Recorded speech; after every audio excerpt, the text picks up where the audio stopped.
আমিও ভালো আছি। তো আবার আসলাম আপনাদের মাঝে আরেকটি ভিডিও নিয়ে। তো এই ভিডিওতে আমি কথা বলবো আপনার হইলো আরেকটি গাছ সম্বন্ধে, যে গাছটির নাম হইলো জামের গাছ। হ্যাঁ, তো জামের তো আমরা জানি যে জামে অনেক উপকার আছে। জামের খাইলে হয়, এত কিছু হয়। আমরা তো সবাই জানি জামের কত পরিমাণে ভিটামিন আছে, আমাদের শরীরে কত কিছু করে, রোগ প্রতিরোধ ক্ষমতা বাড়ায়, রক্ত পরিষ্কার করে, তারপরে ত্বক ভালো করে।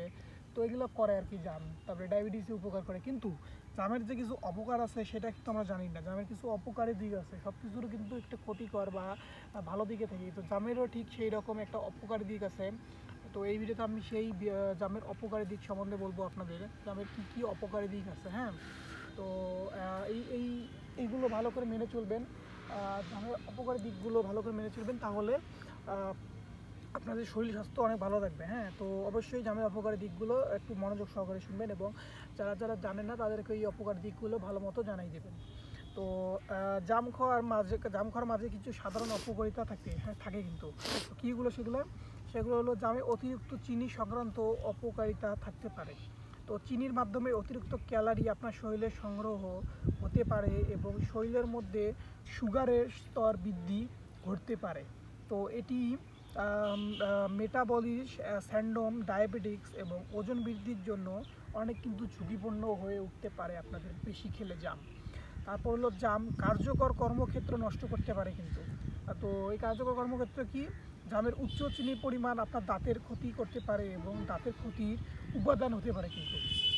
কারণ জামের যে মিষ্টি পরিমাণ, আমি তো বলছি জাম যে মিষ্টি ফল, মিষ্টি, তো এই যে মিষ্টিটা থাকে এইটা কিন্তু আপনার যত বেশি খাবেন তত আপনার দাঁতের ক্ষতি হবে, এবং আপনাদের ডায়াবেটিসও যাদের আছে তাদের কিন্তু বাড়াবে ডায়াবেটিস। তো তারপর হচ্ছে জামে কিছু প্রিজারভেটিভ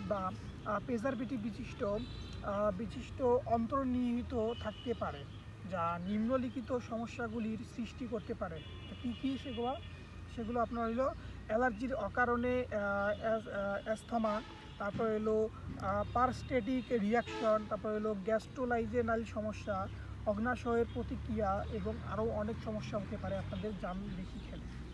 তো এই অপকারীগুলি সম্পর্কে সতর্ক থাকার কিন্তু আমাদের খুব জরুরি।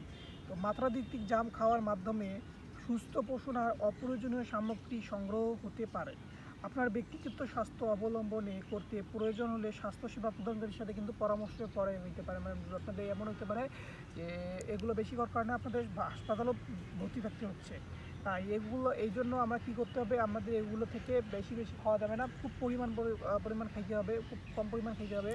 মানে ধরেন 100 গ্রাম, সর্বোচ্চ দিনে 100 গ্রাম জাম খেতে হবে আমাদের। হ্যাঁ, তাহলে আপনাদের উপকার দিকে আসবে, অপকারী আর হবে না।